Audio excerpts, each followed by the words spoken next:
ବିଶ୍ୱାସ। ଜଣେ ମହିଳା ରୁଟି ତିଆରି କଲାବେଳେ ଓମ୍ ନମୋ ଭଗବତେ ବାସୁଦେବାୟ ଜପ କରୁଥିଲେ।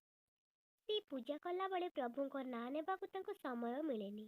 ବାସ୍ କାମ କରିବା ସମୟରେ ସେ ପ୍ରଭୁଙ୍କର ଦୁଇଟି ନାମ ନେଉଥିଲେ। ହଠାତ୍ ଏକ ପ୍ରଚଣ୍ଡ ଶବ୍ଦ ଶୁଣାଗଲା ଏବଂ ତାହା ଏକ ଯନ୍ତ୍ରଣାଦାୟକ ଚିତ୍କାର ସହିତ। ସେତେବେଳେ ମୁଁ ପ୍ରାଙ୍ଗଣକୁ ଯାଇ ଦେଖିଲି, ସେତେବେଳେ 8 ବର୍ଷର ଶିଶୁ ମୁନା ଚେତାଶୂନ୍ୟ ହୋଇ ରକ୍ତ ଜୁଡୁବୁଡୁ ଅବସ୍ଥାରେ ପଡ଼ିଥିଲା। ସେତେବେଳେ ଅପରାହ୍ନ ସମୟ ଥିଲା। ତାଙ୍କ ଘରେ ତାଙ୍କ ଛଡ଼ା ଅନ୍ୟ କେହି ନଥିଲେ। ସେ ମୁନା ଆଡ଼କୁ ଖାଲି ଦୌଡ଼ୁଥିଲେ। ଯେତେବେଳେ ସେ ମୁନା ପାଖରେ ପହଞ୍ଚିଲେ, ସେତେବେଳେ ସେ କିଛି ବୁଝିପାରିଲେ ନାହିଁ ସେ କ'ଣ କରିବା ଉଚିତ। 20 ଦିନ ପୂର୍ବରୁ ସେ ଆପେଣ୍ଡିକ୍ସ ଅପରେସନ୍ ସତ୍ତ୍ୱେ ତାଙ୍କର ଏତେ ଦୃଢ଼ ମନୋବଳ କେଉଁଠାରୁ ଏତେ ଅଧିକ ଆସିଲା ଯେ ସେ ଜାଣିପାରିଲେ ନାହିଁ। ସେ ମୁନାକୁ ନିଜ କୋଳରେ ଉଠାଇଲେ ଏବଂ ଛକ ନିକଟରେ ଥିବା ନର୍ସିଂ ହୋମ୍ ଆଡ଼କୁ ଦୌଡ଼ିଲେ।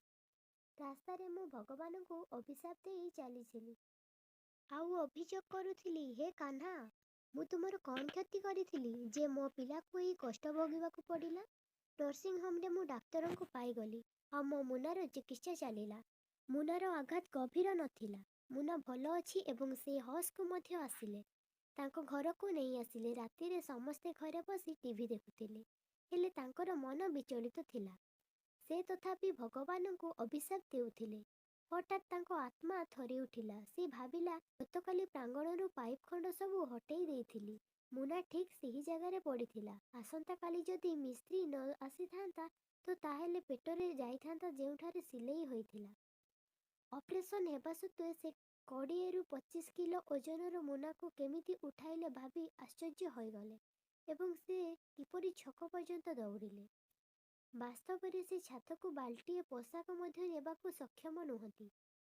ତାପରେ ସେ ଭାବିଲେ, ଡାକ୍ତର ପ୍ରତିଦିନ ଗୋଟେ ଯାଇ ରୁହନ୍ତି, ଆଜି କିନ୍ତୁ 2 ପର୍ଯ୍ୟନ୍ତ ସେଠାରେ କିପରି ଥିଲେ।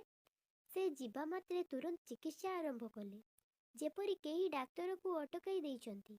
ବର୍ତ୍ତମାନ ସେ ପୂରା ଖେଳ ବୁଝିସାରିଥିଲେ। ଶେଷରେ ତାର ମୁଣ୍ଡ ଶ୍ରଦ୍ଧାରେ ପ୍ରଭୁଙ୍କ ପାଦ ତଳେ ନଇଁଗଲା। ପ୍ରଭୁଙ୍କୁ ଗାଳି ଦେଉଥିବାରୁ ସେ ହୃଦୟରୁ ଦୁଃଖିତ ହେଲା।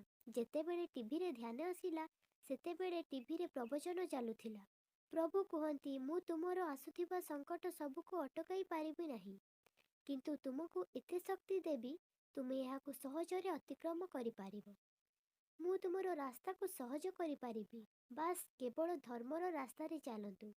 ତାପରେ ସେ ମନ୍ଦିର ଆଡ଼କୁ ଚାହିଁଲେ ଆଉ ସେତେବେଳେ ଦେଖିଲେ କାହ୍ନୈୟା ହସୁଥିଲା। ଏହି ଦୃଶ୍ୟ ଦେଖି ତାଙ୍କର ମନ ଭଗବାନଙ୍କୁ ଶ୍ରଦ୍ଧାରେ ପ୍ରଣାମ କଲା।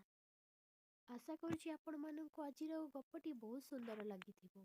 ଆପଣମାନଙ୍କ ମନରେ ଯଦି ବିଶ୍ୱାସ ଥିବ, ତେବେ ଆପଣମାନଙ୍କୁ ଈଶ୍ୱର ସବୁ କ୍ଷେତ୍ରରେ ସାହାଯ୍ୟ କରିବେ। ଭିଡ଼ିଓ ଯଦି ଭଲ ଲାଗିଥିବ, ଲାଇକ୍, ସେୟାର, କମେଣ୍ଟ କରିବାକୁ ଜମାରୁ ଭୁଲିବେନି। ଚ୍ୟାନେଲକୁ ସବସ୍କ୍ରାଇବ୍ କରିବାକୁ ଜମାରୁ ଭୁଲିବେନି। Thank you. ଜୟ ଜଗନ୍ନାଥ।